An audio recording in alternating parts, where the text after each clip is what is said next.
Hello and welcome to the Joker's Wild. And this here is a brand new podcast by two die-hard wrestling fans.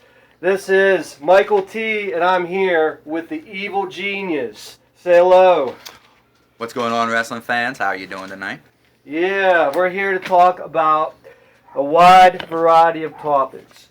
You might ask yourself, why are these two guys equipped to handle such knowledge? Well, we pretty much lived through it all. Any major wrestling event in the past 25 years, we've lived through it. We've been professional wrestling ourselves. We know the industry, and we're here to give you a good show. So, without further ado, the first topic on the board, Evil Genius, Roman Reigns. What do you think? Whoa. When the news broke that day, I was extremely shocked. Shocking. Of all people, like I see. All right, let's back up a minute. What news are we talking about? Oh, we're talking about the fact that Roman Reigns is now suspended for 30 days because of a wellness policy. Wellness policy violation. And So, okay, Roman Reigns, you wake up, you see headlines on the wrestling sheet. And it says what?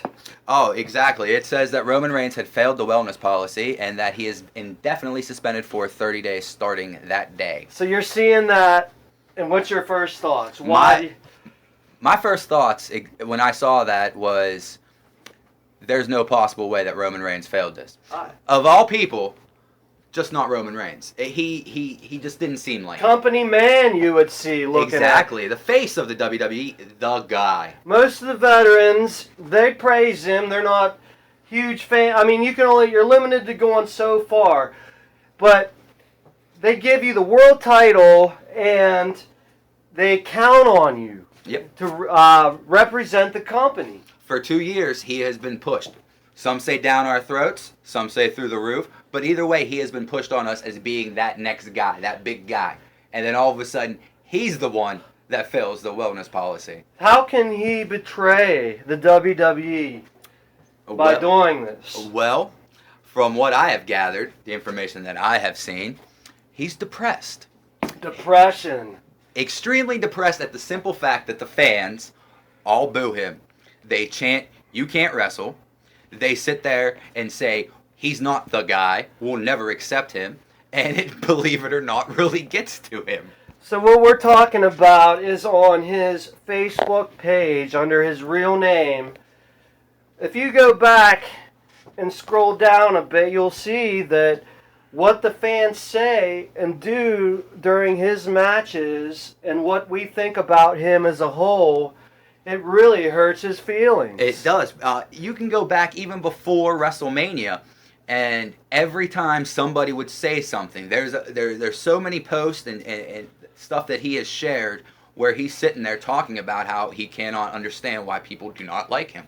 And it gets to him. How can you not have a thick set of skin if you're going to be the face of one of the most watched television shows in America?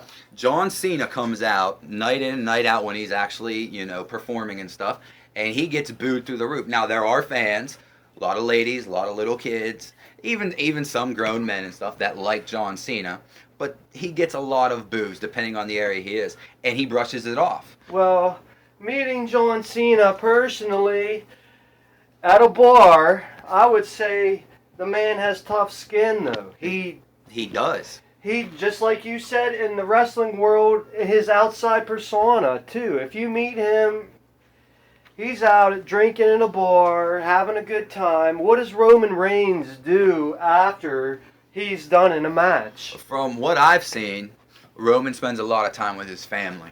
He's a family man. He is a family man. He has a daughter. There was one funny meme. Obviously weightlifting, too. He weightlifts. But more so than that, I mean, pictures I've seen, he hangs out with different wrestlers. They've you know, depending on the cities they travel to, they go out. But other than that, I really don't know what Roman Reigns does. What about growing up? Growing up, sports? He played football.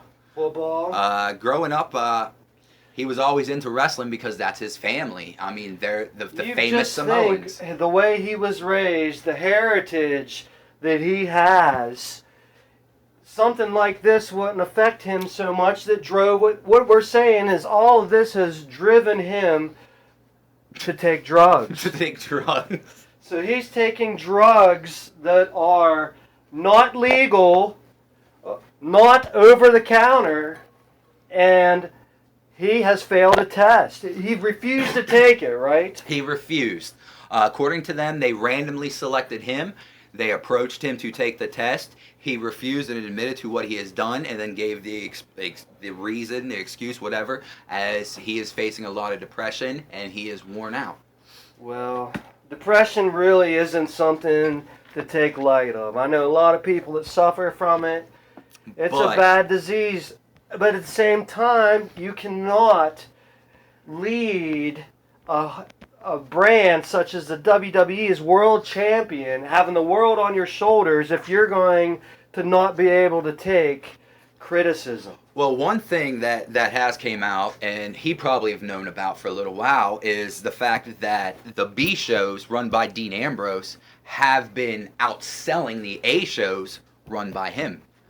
That's on the house show circuit. The B shows are making more money than the A shows. More people would tune in to see Dean Ambrose and I guess you could say the SmackDown crew at the time compared to the Raw crew led by Reigns. Well, bringing up that point then, do you think that they originally had him losing the title because of that, beyond all this suspension? In all honesty, probably not.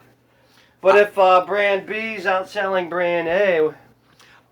When I mentioned that probably added a lot to his frustration. Maybe Vince, maybe, Hunter, somebody was on him talking about, hey, we gotta, maybe that led to the depression. However, I do not think they would actually, pull the gun and give the title to Ambrose. They did that knowing that Reigns is going to be suspended in the next 2 days.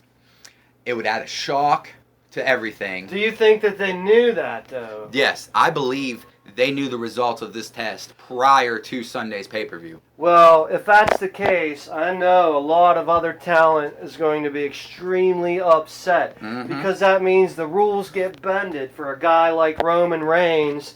But if Dolph Ziggler failed this test, they wouldn't be allowed to wrestle at the pay-per-view. No. I can take that one better. One of Roman Reigns' good friends, it happens to be Randy Orton. They are always associating together. When Randy Orton fails his test, and he's failed a couple, yes, when he comes back, he doesn't get an automatic main event match. He doesn't get thrown right back into the mix. He has to work his way back up. But for some reason, the WWE knew this was going to happen, knew it had to happen, took the title off of him, put him on Ambrose so people would still tune in.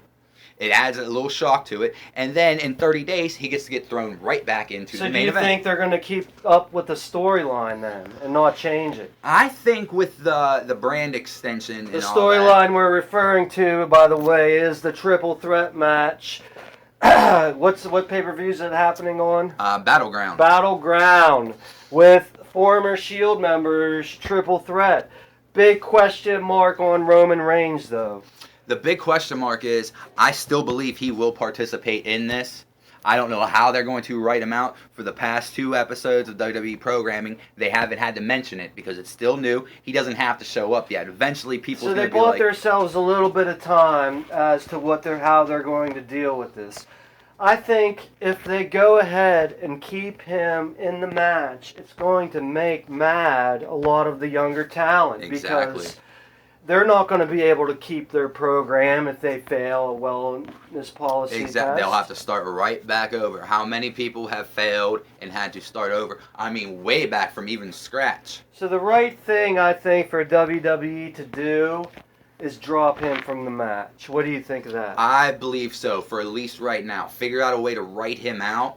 Have it just be Seth Rollins versus Dean Ambrose. And then maybe set up the triple threat at SummerSlam. Maybe that's their goal all along, and they knew that going in. They was creating excitement by announcing the triple threat, and then they're going to figure out a way to write it off, make it just a one-on-one match. So you had last pay-per-view Seth Rollins versus Roman Reigns, this pay-per-view Dean Ambrose and Seth Rollins, and then all of a sudden SummerSlam, you have the big triple threat. SummerSlam's the bigger event. That's what more people tune into. And if you're out there, Roman Reigns, be a man. When you come back, don't get the silver spoon handed to you again. That's why we all hated you in the first place. And if you come back right on the top again, we're still going to continue to disrespect you. You should have to work your way up just like everybody else. But moving on, we do have a new world champion in the name of Dean Ambrose. The young man, his dreams have finally came true. What's your thoughts on it, Evil One? The promo he gave at the start of Raw this past week was just great. When he was sitting there talking about how it was a long night. He was like, I was in Vegas. I went to this show. I don't remember what happened afterwards. I woke up on the street. By the way, did you all know I won Money in the Bank? It was a great promo. And I love it. I absolutely love the fact that it was shocking. I mean, I never expected it. Going into it, the least I could have expected was maybe Seth Rollins was going to win. And I had a high doubt of that even at the time. So knowing that Dean Ambrose, who's completely out of left field, something the fans love, something the fans have been wanting for a long time, the fact that he is now at the top, that just adds so much more to it. It makes it feel a little bit more exciting. Even Ambrose, new side plates even. I seen that video. My first thoughts were, okay, he won it. That's cool, he cashed it in right afterwards. No time period, no gimmick angle that's going to last 6 months. Boom, bada bing, new champion. I thought, okay, he's going to lose it the next night on Raw. But the news the next day, they had him getting his own side plates, and that's when the Reigns suspension broke. So, new champion, and it looks like that's how it's going to stay. For at least, I'm saying at least the next 2 months. At least come maybe September. But, I mean... The young man's got a lot to prove, too, with a rigorous schedule. I read earlier that they had him advertised for 2 different shows in Florida, 2 hours apart, so he could actually make both of them if he made the 2-hour drive. And being the kind of guy he is, with a lot to prove, I bet you he did just that. Oh, he made it, and he probably made it in enough time to sit back and just relax for a minute. I guarantee it, because Ambrose... The man really loves this business. He has busted his butt for so many years to get where he's at. Sounds like you're a pretty big Ambrose fan. I've always been an Ambrose fan. Since the moment I seen him in NXT, I've been an Ambrose fan. Evil Genius, marking for Ambrose. Undoubtedly. I will always. It does not matter. Now, some of his matches, especially with Jericho, that I've seen so many times, I do get bored with. But... every time he's in the ring, especially with somebody new, especially at a big moment, great match. Every single promo is great. He was my favorite member of The Shield. Trust me, I'm a huge Seth Rollins fan. I love Seth Rollins. But Ambrose was the funny one. He was the one. He always had this Joker sense to him every time he talked and stuff like that, because he just seemed a little out there. Shout out to my buddy Ed. He's the one that called Ambrose making it to the top a couple weeks ago. He told me about it. I kind of shook my head.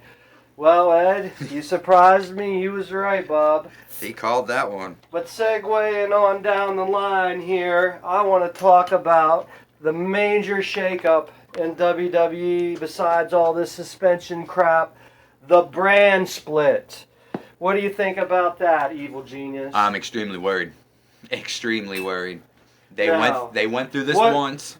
Before we dive into this, what we're referring to is they're going to take the entire roster, split it right down the middle. One half is going to be solely on Monday Night Raw, and the second half is going to be solely on SmackDown. You know, it's not going to happen right away, so neither one of these wrestlers on each show are going to mix and match. So you're not going to, if Jericho gets drafted to SmackDown, you're not going to see him on Raw. See, the way they've been announcing this, the way they've been doing it is, it's troublesome. Now, they did it once before, which was kind of weird. Like, I remember back in the day watching the Dudleys get separated. I remember only being able to see Booker T on Raw and only being able to see a Booker T and Rob Van Dam match. I remember all that. And it was kind of weird because all of a sudden some matches that I would like to see wasn't happening no more. Even though I maybe seen them before, but they wasn't happening no more. So all of a sudden you have two different sets here, and you don't understand exactly how it's going to play out. Eventually you're going to get bored because you only have a limited amount of people that they can show. Raw's 3 hours. They're going to need, especially breaking the roster, and it's not even that packed of a roster, despite them having all the NXT guys and all the people up and coming. The roster that they have now, the main roster, isn't that huge. So how are they going to fill these gaps? Well, bringing up some people from NXT, getting some of the newcomers up there and stuff like that, which is okay, except a lot of the people they might be bringing up might not really gel well with the modern fan. Not the smart fan, not the NXT fan, but the modern fan. Might not gel well. So, they decide, we're going to reshuffle everything like it's 1996 at the Royal Rumble, and we're going to bring up a bunch of old legends. Legends. Some of them, if you have a free contract right now, and if your contract is up, now's the time where there's going to be money to be made. There's not going to be any better time in the future, and I can't quite think of a past time when more guys are going to have the opportunity to be in the spotlight once again. So who are some of these legends? Kurt Angle. Kurt Angle for definitely, I think is the biggest one. And he can't even really wrestle right now, but he's just a name that if he showed up at one of the events, people might tune in because it's Kurt Angle. Even the Hardys have been rumored.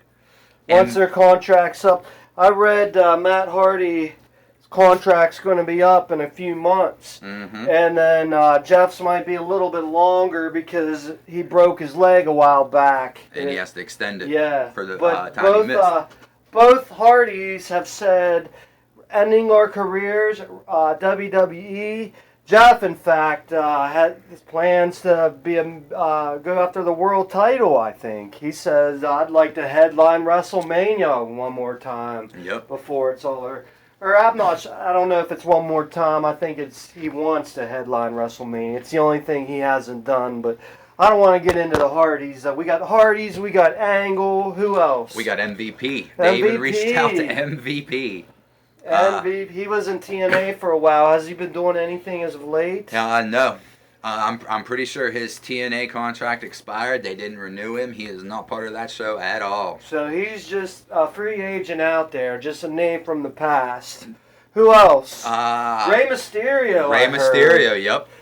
Was an odd name, and of course, if you got a Rey Mysterio to come back, that's big. But another name I want to get into that was surprising to me is Cody Rhodes. I read that oddly enough, he's in contact to do some sort of Legends deal to make him have his name and likeness, but also compete for them when they want.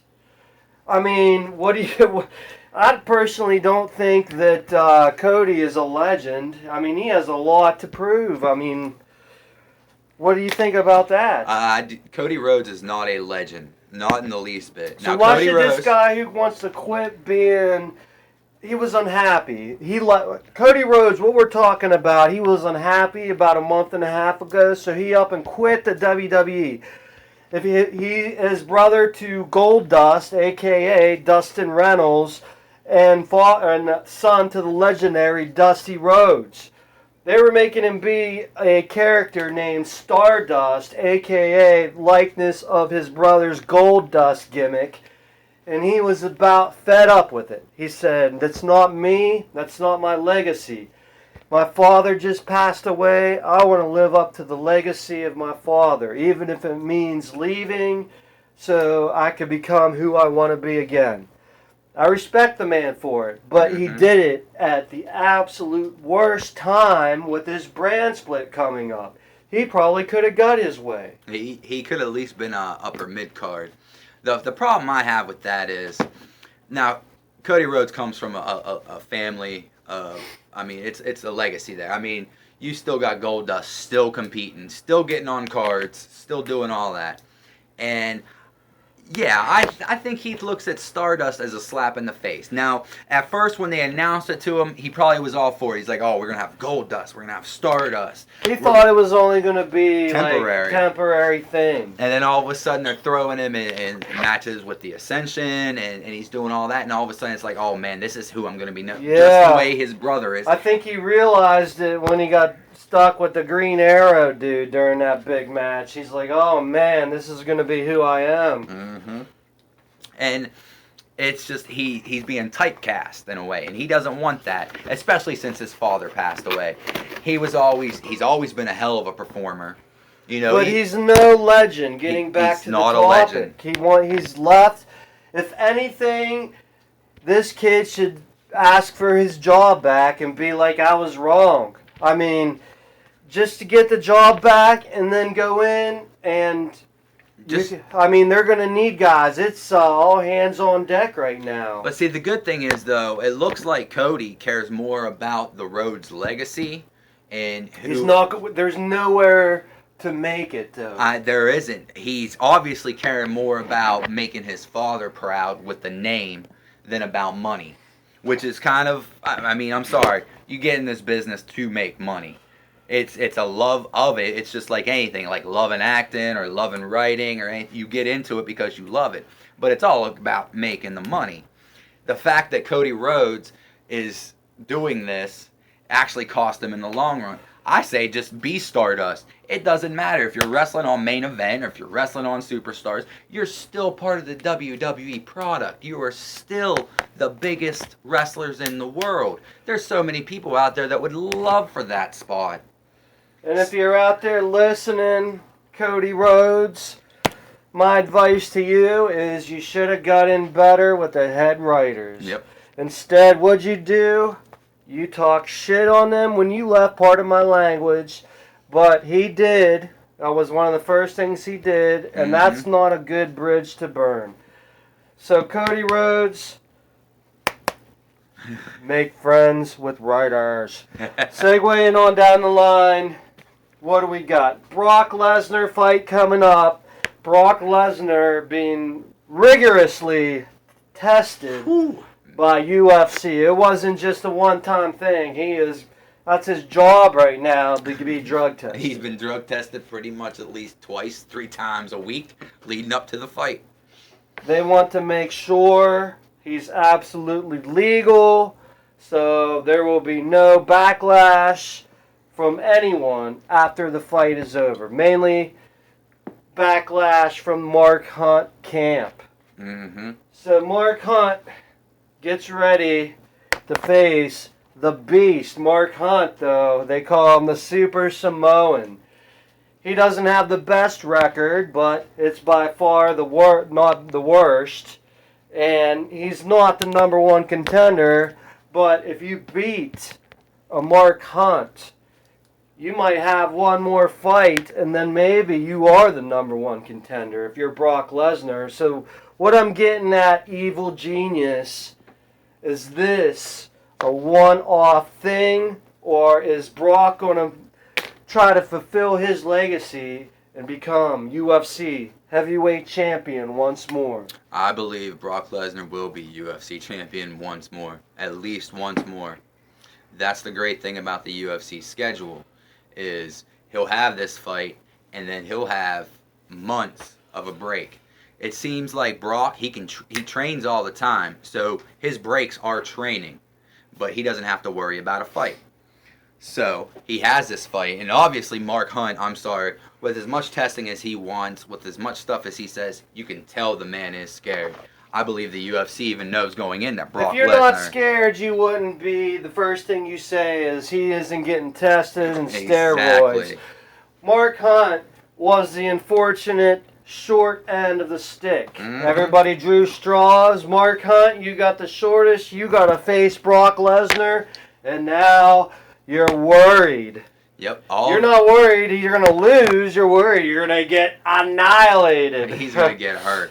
I believe Mark Hunt has looked back when he was first announced and stuff, and he's probably sitting there thinking, he's like, all right, I guarantee you he looked back on some of Brock's fights in the WWE over the past couple years, and probably was just the like, shape that he's in. And it's the best shape ever. I might be a Brock Lesnar mark, but I'll tell you what, Brock Lesnar's is at 100% right now. I'd say he's at 110% right now. He said his whole life with this disease, he has been 80%. And now at 20 more percent, the already scariest man has become 20% scarier. Yep. I mean, he looks like he's ready to just destroy.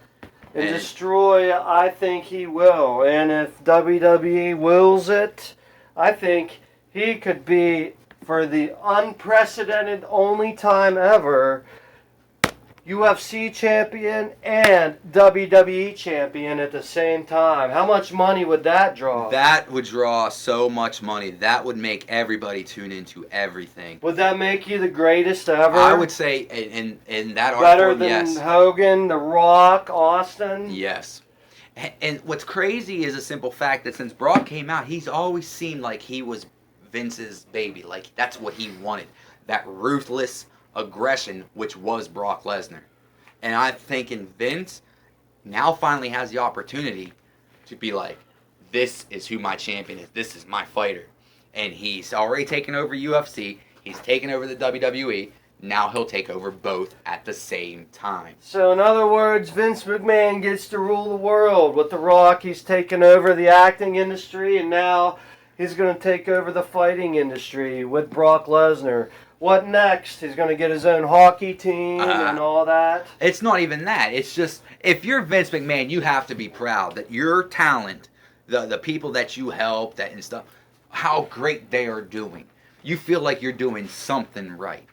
With Brock Lesnar, if this man goes in there, destroys him, all of a sudden it's announced that he has another fight against a maybe bigger opponent, and he at least wins, he's guaranteed that shot.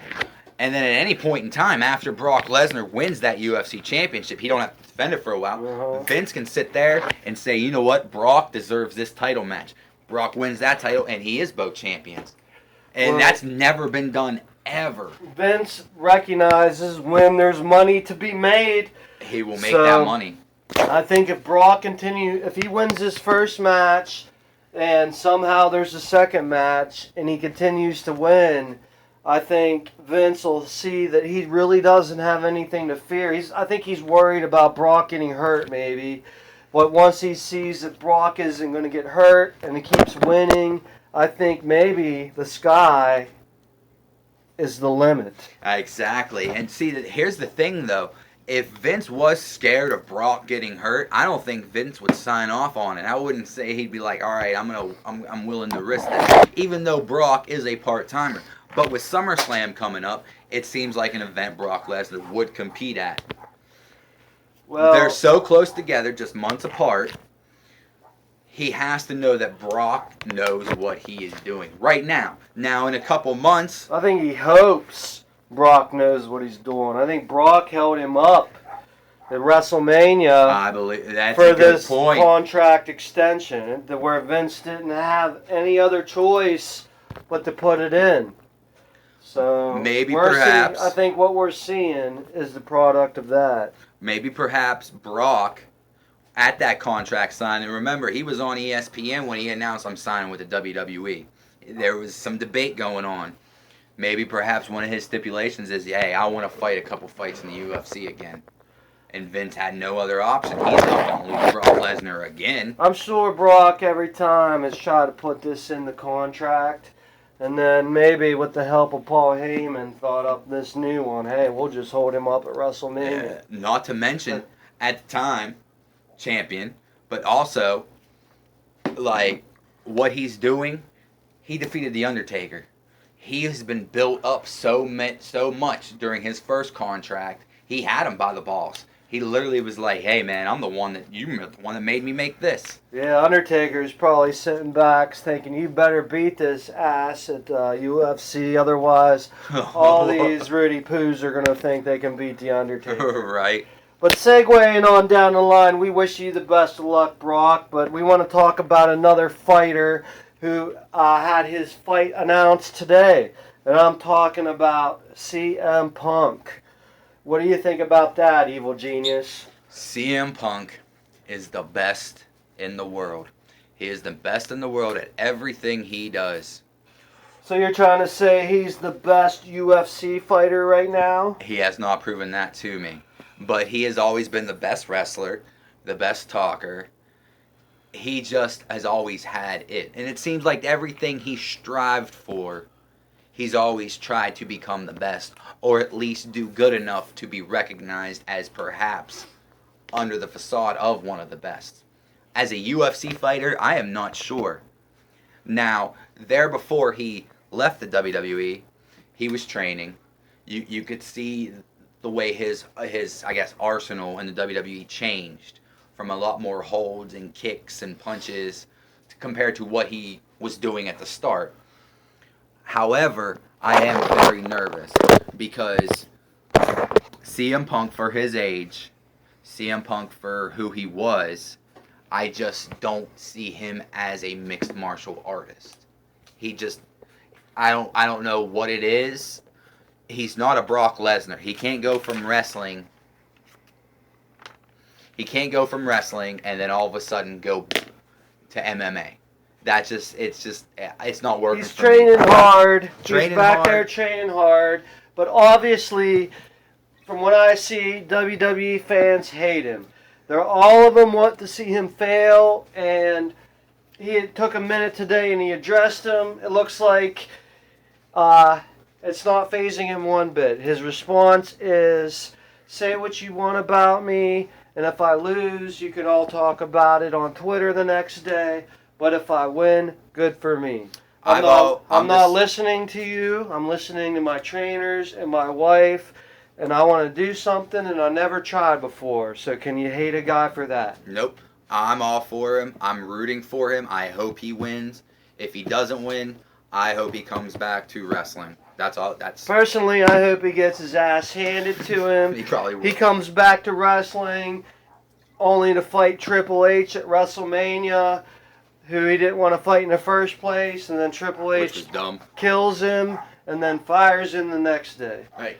that could happen. I'm new. CM Punk Bark, Evil Genius is, I'm sure we will have our arguments on future episodes. Best in the world. But speaking of fighting, all the fighting going on this week, who has to chime in about it? The Rock. The Rock says, hey, there was a minute I decided to fight in the UFC, but I thought, hey, I'm going to have to get trainers and other people who know how to fight and everything, and I just don't know anybody like that. So I continued on with my movie career, and the rest is history. So, The Rock pretty much saying he just wants to, everybody's name is in UFC these days. The Rock wanted UFC and Rock and headlines together just to create some buzz, I think. Right. It was rather quite funny, But actually. you gotta love The Rock and anything he does. I could see The Rock in the UFC, the movie. But, segueing on down the line to our next subject is, you know a lot more about this subject than me, is the China Memorial happened today. As you all know, beloved superstar from the past, only women's intercontinental champion China, she passed away last month. What do you think about that, Evil Genius? Memorial happened just today. I believe the memorial was more along the lines of proving that China deserves to be part of the WWE Hall of Fame. It was more or less a petition by several wrestlers, and now they had a lot of wrestlers make videos, which they all spliced together. And they were all saying, put her in the Hall of Fame. They kept repeating the part on the Stone Cold podcast with Triple H, where Triple H kept saying, I want to see China in the Hall of Fame. They literally kept playing it over. It'd be like Hulk Hogan's speech, and then all of a sudden show that. And then it would be Kurt Angle's speech, they'd show that. They would show the headbangers, and then show that. they showed Stephanie's part where she did the interview and she's like, she definitely deserves to be in the Hall of Fame. X-Pac literally sat out there and said, hey, I'm not going to stop till you're in the Hall of Fame. The only other person there to give a speech was Rob Van Dam. Coolio made a performance. It sounds like a reality show. But the fact remains is, as more of a memorial it was more of a be like, all right, it'll be a memorial if she goes into the Hall of Fame. Huh. Well, it sounds to me like not only did Triple H control her life while she lived, even in death, Triple H is all over China. He still has that power. He's like, hey, she wants to go in. Gotta go through Even me. clips of him dominate what's supposed to be her memorial. It's kind of sad, but to many people, I guess, it'll give them solace if she happens to be inducted to the Hall of Fame. Which I see it happening. I'm just saying, as a publicity thing, as a good PR thing, they will definitely induct her in the Hall of Fame. So that brings me to the other question. Everything's about the Hall of Fame to be remembered.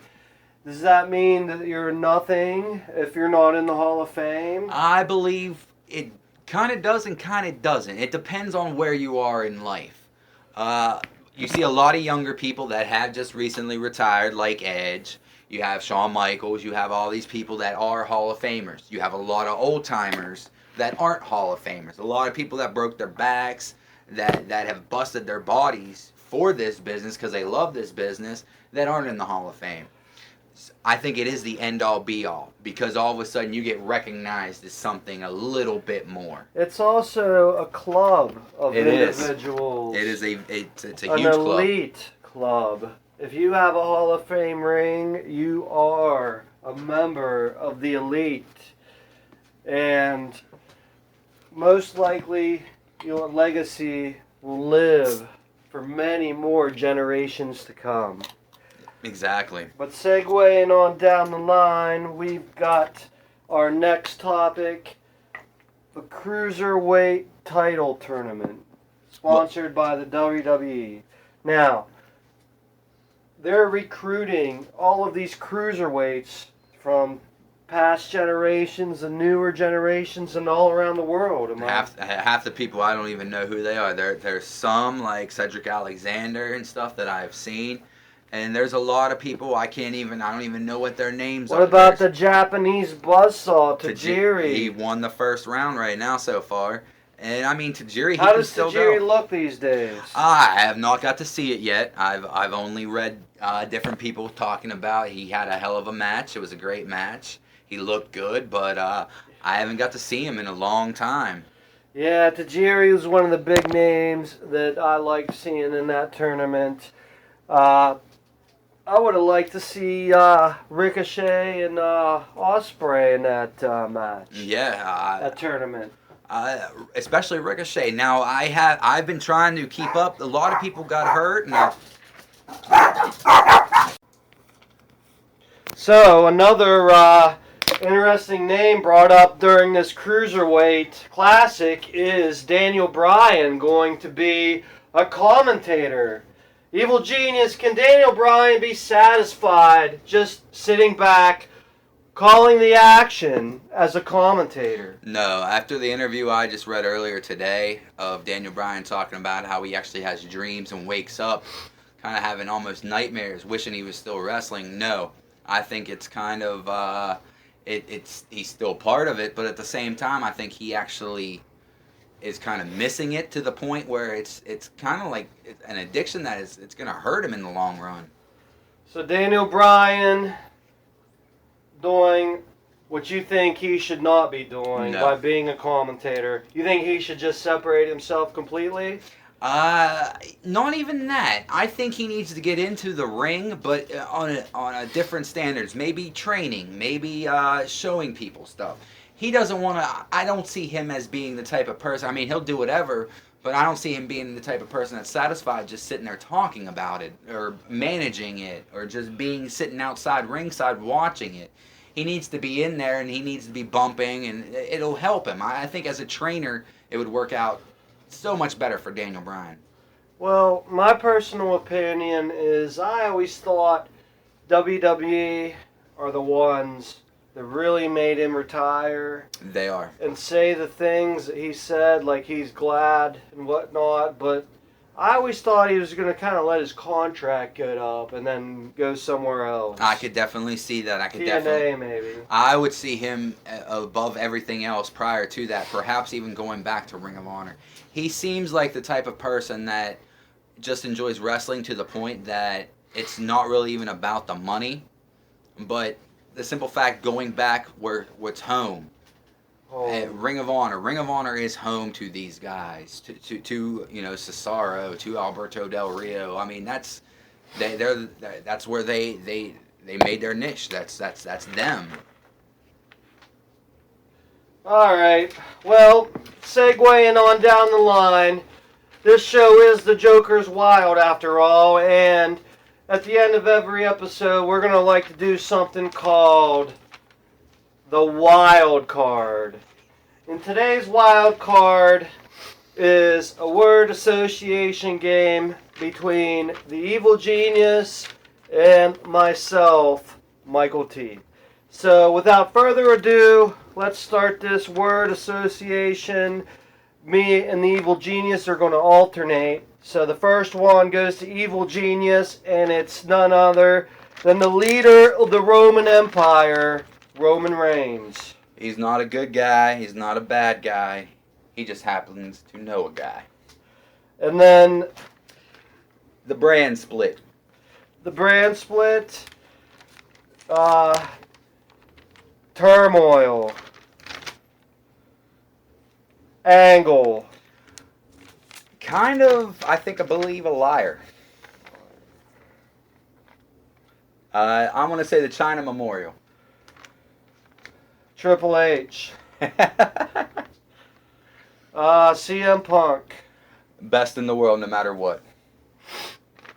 Daniel Bryan. I'm going to have to say 3 words. Not giving up. And then 2 more to close it out. Bret the Hitman Hart. Bitter. I'm going to say bitter. And I'm going to say the greatest of all time. This upcoming next podcast.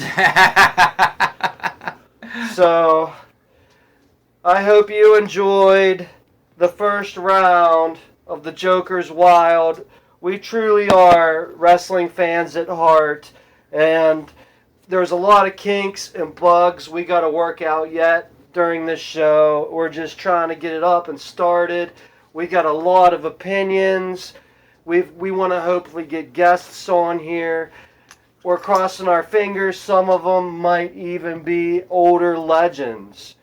But we're going to be here twice a month to start it off, giving our expert opinion on the world of professional wrestling. You have any closing thoughts, Evil Genius? I would view us as a modern day ECW. For all you old school fans, you're in for a treat. It just gets better every week. And then by the end of the whole, journey, you're going to be treated to some fabulous, fabulous things that even you wouldn't expect. So just stay tuned. There you have it, ladies and gentlemen. The Evil Genius just said it to you. And this is Michael T. saying, don't let those cookies crumble.